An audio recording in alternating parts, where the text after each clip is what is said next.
What's going on, everybody? Welcome to GmiasWorld. And what I'm going to be doing right now is something that I've been getting requested. Over 500 people requested it over my last couple, my last 3 or 4 videos. They're asking about more offensive schemes that they can run against both the CPU and human opponents. So what I did right now is I'm going to come out in the Atlanta Falcons Offensive Playbook, and I'm going to show you a scheme out of iPro. Now, this is something that I ran very successfully in Madden 18, and it frustrated my opponents, and now I'm going to be sharing it with you guys. The number one thing I'm going to show you right now is this, though. We're going to go over the settings. I'm going to show you that even if you're not on the skill level, I always do everything on all Madden and competitive, just so that we know exactly what we're getting from the CPU. It's max level. If you've played solo battles, you know what I'm talking about. The computer cheats. It's really, really ridiculous. Okay? So just make sure you understand that. The number one thing that we're going to be talking about today is coming out of I form, and it's pro. Okay? Now, when you look at this formation, you could do it. A lot of the thing depends on your O-line. So this is pretty much for Madden 19 Ultimate Team, all right? But I'm showing it to you in the regular practice mode, okay? Your O-line needs to be sufficient. Now, we know Alex Mack is pretty good. He's not good in Ultimate Team, though. I just want to point that out. So stay away from him in Ultimate Team, but he's pretty good in regs, all right? So when you look at your offensive line, understand that these guys' stats impact what's going to happen with the stretch play that I'm going to show you now and how to incorporate it with different things, okay? Your tight end also. Okay, the fullback as well. Like, you're going to want to make sure that their blocking mechanics is fine. Right now, I haven't updated the rosters. I don't care about what's really in there because I know that this play is going to do what I need it to do regardless. So I'm leaving everything the same. But when you go to Ultimate Team, make sure that you understand that your O-line needs to be suitable with enough, run block footwork, those type of things. You're going to have that in order for this scheme to be successful, especially in the solos that you have to get through the journey, the gauntlet, and all that other stuff, all right? So now that we understand that, right, we're going to go ahead and we're going to start this off like this, okay? We're going to, first of all, we're going to be able to set your audibles. When you go into a real live game, right, you're going to want to do your audibles on the fly, which is pressing the left, the L2, like the left trigger. It's going to bring up what your audibles are, right? And you can switch them, and you can do this in Ultimate Team also. And you're going to figure out what you want to go, what you want to put there. Usually, I put stretch in my audible because stretch is like, it's a money-making play, regardless. For this video's purposes, I'm going to leave bench there as L1. And then for R1, I'm going to put in PA draw shot, okay? I'm going to leave the quick slants there. Generally, you don't have to, but slants are very, very glitchy, especially when you get somebody just running a base cover 3 and they're a complete idiot. You just wait it out, and then the slant eventually becomes open. If you want more information on that, like beating the cover 3s, I can definitely do that for you. Just leave it in the comment section, and we can get to that next. All right? So now that we finally have our audible set, we're going to go out, and we're going to start off with stretch. Okay, we're going to pick a random play because the computer cheats regardless, and we're going to look at the defense. Okay, now looking at this defense, right, you're going to go and hold up. Well, you can just press R2, and then you'll be able to see it. I usually press up also so I can see like some of the adjustments. You can see like the speed differential and everything that you got according to what you're playing with. That's like next level Madden stuff if you want to like analyze it, but it's not necessary for this this scheme that I'm going to be showing you right now. All right, so we're looking at it. Based on what I see right here, it's a pretty even keel linebacker system. It looks like more of a cover 3 with the one safety over the top. So what we're going to do is we can still run the ball to the right if we want to, if we like that side. If we think we would be stronger to the left, we can just flick the right stick to the left and go that way. For the purposes of this video, we're going to go ahead. We're going to press L1. We're going to press R for up, flick the right stick up so we max protect up because we flip the play to the left. And then we're going to press L1, and we're going to ID this idiot lineman right here that's going to probably cause me a lot of problems because it's uneven and he's off. All right, I'm going to show you the different ways you can run it. Okay, so we're going to go. You see the way he got blocked? He got blocked because I ID'd him. Okay, so if I don't ID him, he's going to fly right in because my lineman is not going to know that that's the guy I want to block, right? So I'm letting you understand the way stretch works and why it's such a glitchy play and why it will frustrate your opponent. If you look at number 70 right here, he immediately attacks him. That's where he goes. He wouldn't normally go after that guy. Normally, he would go after the linebacker that's coming around the edge. But I want this guy blocked because I believe that my fullback can handle the next guy. So this is next level type of stuff. You got to be able to understand what you're doing with this. Okay, because if you can't see the field like this, you're not going to be able to understand. I'm just giving you the insight into what I do when I'm looking at the way my opponent has it set up, CPU, computer, you know what I'm saying, human opponent, whatever. I gotta like what I'm seeing, all right? So here we go. We're gonna go back to I don't know where's my play. Why isn't that showing the oh, which way is it going? Oh, it's still going to the left. I didn't know which way it was going, but it doesn't matter. We just ran it that way. It didn't come up with the actual red whatever, so I couldn't see it. Okay, there it goes right there. All right, so this is a perfect example, right? You see how the computer is sending the blitz? Some people that you play, or when you're playing solo challenges, the computer will show you blitz. That's why that corner came down, or that safety, he came down a little bit to kind of let you know, look, I'm coming left. So we're going to stay right. We're going to L1, max protect up, and we're going to ID this little guy over here that thinks it's sweet, and we're going to try to make as much out of this run as possible. Now, they all got blocked perfectly, right? Make sure you know how to utilize those spin moves. You're not holding the R2 button when you do those spin moves like that. You're waiting until you get very, very close, and then you're executing the spin move, all right? Now, what do you add to the scheme to make it different, right? This right here where he is, this looks like a cover 2, maybe a sink, whatever. This is perfect for a play action draw shot. I'm going to explain to you why. The deep middle should be open, so Hooper and Jones crossing is going to cause some problems based on the way that this defense is, the defense is set up, right? So this same scheme that you've been running stretch all game, just say you've been running stretch all game and you just don't care about anything. You're a savage animal, right? Like how I am sometimes, right? You're going to go ahead, you're going to make this guy, instead of making the play action, you're going to press triangle or Y on the Xbox One, press it again so that we could, we want to use Freeman, your running backs. You're going to press triangle, or Y, and then you're going to press down on the right stick. What that's going to do is put him into a block and release purple route so that we don't get the play action animation, all right? Then we're going to go ahead and change Sanu Senior to a fade route by pressing triangle, then circle, which is his icon, and then we're going to press up on the right stick. Okay, so it'll just be B. His icon would be B on Xbox One, and it'll be still up on the right stick, right?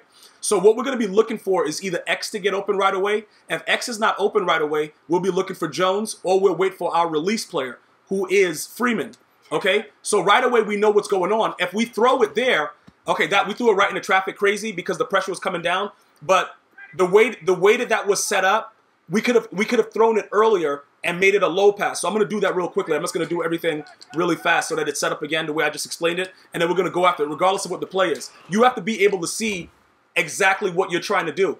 Even though I just went against that, even though it wasn't the cover 2 setup the way it was before, this one right here looks like cover 2 again. So we're going to do the same exact thing. We're going to do the block and release, and we're going to be looking for the guy over the middle. Now, the computer, you see how it's all Madden, so they're going to react very, very differently. So I would have to lead pass a little bit differently to beat over the middle when you see it, okay? Now, Jones is going to be open because it probably was a soft squat. But this is a very, very glitchy play against cover 2 because Jones, if they stay in the soft squat, most of the time what they'll do is they'll like hot rod him to a cloud flat. So he'll stay on the side. If he stays in a soft squat, the corner will switch to man coverage, and he'll follow the receiver, which is why sometimes if you come out in a base play, you're like, yo, why did my guy leave? He's a zone. The soft squat will turn to man, and he'll follow him across, but it confuses the safeties because they don't know what to do. So either the tight end or your wide receiver is going to be open. We're not worried about Sanu because he's very slow, so we're just sending him, doing whatever. We're just sending him to do whatever he wants. Now, with the way that this is set up right here, this looks like a cover 3, right? So this is why I have bench inside my my audibles, because now that I see that the corners are on an island, I can take my chances with bench. The issue is if the purples can reach it, maybe that linebacker to my left, the left of where I have the ID the mic, that guy on the left side, he might be in the purple. He might be able to make it out there. But if those are blue routes, he's dead in the water. Okay, so I like the way this defense looks, so I would switch to that. Now, my tight end is doing an in route, right, all the way up. You can switch him to a streak to kind of make that safety follow him and kind of avoid what's going on underneath. The way that you have your automatic release, the block and release with Freeman, you can change him to one that goes to the outside by just, double tapping it and pressing down on the right stick. Okay, now we're going to see if it is a cover 3. As we hike the ball, no. So they're on islands. We choose which way we want to go and we throw it. Now, that right there, that's all Madden right there for you. Okay? Because if you're playing, all of you guys know when the guy's on the island, that's automatic if it's a cover 3. It's automatic. The blue route is not going to stop the out route. But that's why I practice all Madden. Because all Madden gives me a feel of it. Just because it doesn't get executed directly all the time on all Madden doesn't mean it's not going to work when you play all Madden you know, in MUT, like salary cap and stuff like that, because it's human opponents and it changes. If you guys have played solo battles, you know what I'm talking about. The computer just outright cheats. But these type of schemes and these type of run plays, like right now, right? Look, they're playing goal line. So I'm going to block everybody L1 and up, right? And then I'm gonna manually block my my running back, because what happens is when you press L1 and up, if it's play action, they still keep the play action even though you're blocking everybody. So that might cause some issues. When somebody is pressing you like this, which some players will, just not out of goal line, they'll press you out of cover 3 or whatever like that, always block everybody and send your guys on streaks, okay? Now, this is all Madden. Once he gets off the press, you're going to just lob it. It's going to always be open simply because they're pressing. And the one thing that I really, really like about this Madden is that if they press you and you have a good receiver in MUT, you are flying hot. You're gone. You're pretty much gone, okay? Always keep that in mind. They're pressing again. And look, this time it's not goal line. Now, make sure you understand that it doesn't really matter if it's zone or if it's man coverage. Because if it's zone, what they might do, they might not press. They might start floating back right away. But if you know your receiver is fast, you'll need a little bit more time, but you can still lob the ball by tapping the button. Okay? Make sure you understand that. So we're going to do the same thing, and we're going to block everybody, max protect, and then manually block our running back. And then because they're pressing, we're going to see what we get. Okay, they pressed again. Okay, so Julio is gone. He's gone. Doesn't matter what he's doing. You're going to always get that. So why would that happen in a real game? If you keep running stretch like a maniac like I do, your opponent gets very, very angry, and they try to come down to stop the run. As soon as they come down to stop the run, that's what you do. Now, look, this looks like the same type of setup that we could run bench with. Remember what we just explaining. Why is bench looking inside like that? I don't know what's going on. All right, there it goes. It's better. All right, so now what's going to happen is I don't think that his linebacker, who's in the middle of the field, well, I don't know what his safety's doing now. It might be a blitz. That guy might be coming down to do a blitz. But regardless of what he's doing, I like my chances on the islands with the 2 corners on the outside. This is all out of iPro. Like, you can run a whole offense out of this. You know, I did this all year and frustrated so many people, okay? Look at the defense, and you're going to make the best decision. So now when I'm looking at it, they're on an island, right? We're going to go for one of those guys, okay? We're going to go. That guy looks open. We're going to go for that guy, okay? The other guy got help. You have to be able to notice that. If you don't notice that and you throw a Stevie, it's your fault. You know what I'm saying? The same way if I throw a Stevie, it's my fault. You know, do we all throw Stevies? Absolutely. We all throw Stevies every now and again. Sometimes we don't pay for it. Sometimes we do. But if you look on the right side, you see him floating back. So that's not the read. This is not the read. He's helping out. You throw that. That's picked.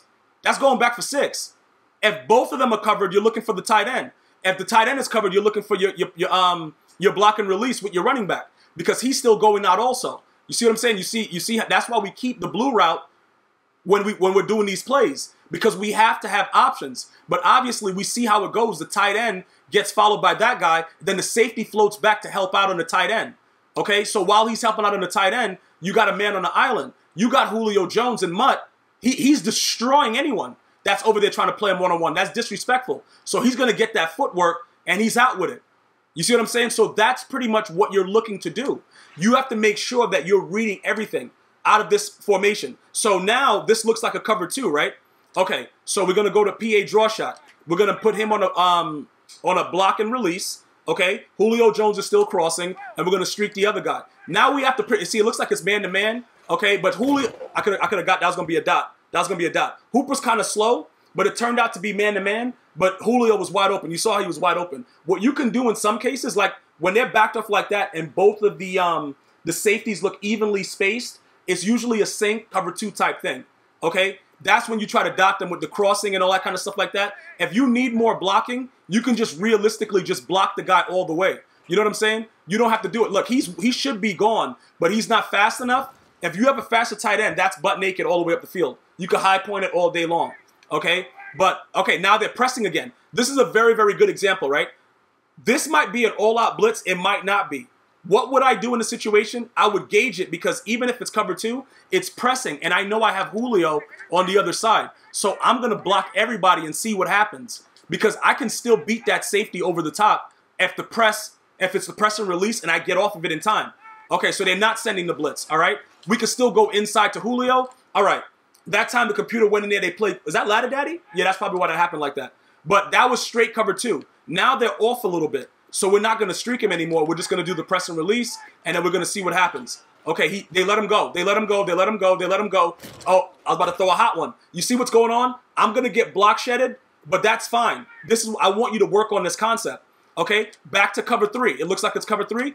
Okay, oh, on the island. Bruh, okay, Matt Ryan can't throw. We obviously know that because we saw what happened when he was up 28-3 in the Super Bowl. All right, so now look, again, it looks like this is like a okey doke, one of those okey role plays where everybody is motioning into one side. So we're going to make the run go to the left, okay? We're going to ID this idiot so that we make sure he's blocked, and then we're going to L1 and up for max protect. Then we're going to go engage. He's getting blocked. We're out. We're out. Wait for him to come spin. You see what I'm saying? Wait for him to get right there. Spin, spin. Remember, this is all Madden. So all the stuff that I'm doing, this is stick work, this is skill, but it's all timing. Again, he's showing the blitz. The left side looks weak. We're doing quick reads now, okay? Bam. All right, he's on the island. He's on the island. Dot. Let's go. He's on the island. This is how you got to pick it up. This is how you got to read. Don't give your opponent enough time to figure out what he wants to do. Obviously, we already went over this. This play right here. Everybody's pressing. We're going to block everybody. We're sending streaks. We're looking for whoever gets off the bump faster. Julio did. We're throwing it. We're out. We're out. We're out. We got things to do. You understand what I'm saying? So those are my audibles. Those are my scheme plays. Believe me when I tell you. Okay, now look, this is a good example. Now, the right side is stacked, but I prefer the right side to run the ball on this one. Oh, no, no, no, no. Oh, they're pressing. Okay, so we know what we're doing with that. Oh, you want to press? Okay, computer. It doesn't matter that it's all Madden. It doesn't matter. You want to press me, dog? Okay. You want to press me? Really? Let's go. That's for any type of press. And that's eventually what your opponents will do when you're running all over them. In this one right here, you can see that it's too much stack to the right. Flip it to the left. L1 and up, max protect. ID this moron right here. And we're going to run the ball to that side. He's going to get blocked. We're going to wait for that guy. Block him. We're good. Okay, juke him and get smashed up. But don't worry about that. I could have spun and kept going. But I'm showing you how every little bit of yards counts. Now, this right here looks like a cover 2. You might need a little bit more skill to be able to successfully execute these type of things, because I can still successfully throw these streaks and get it even with this cover 2. But I don't know if you guys will be able to get those, get that kind of stuff down, even though I fumbled. But the inside is always open, all right? So as we start to go on with my skill trainer, this playlist, we'll start to dive deeper into different schemes. But this right now is just for you guys to get started. If you want more of this, I'm going to need 500 likes before I give you another one. Just so that I know that a lot of you guys that were asking, because I got thousands of requests for information on schemes. Let's see if you guys are serious about it. Let's go ahead and like the video. I'm going to see you guys and girls next time. One love.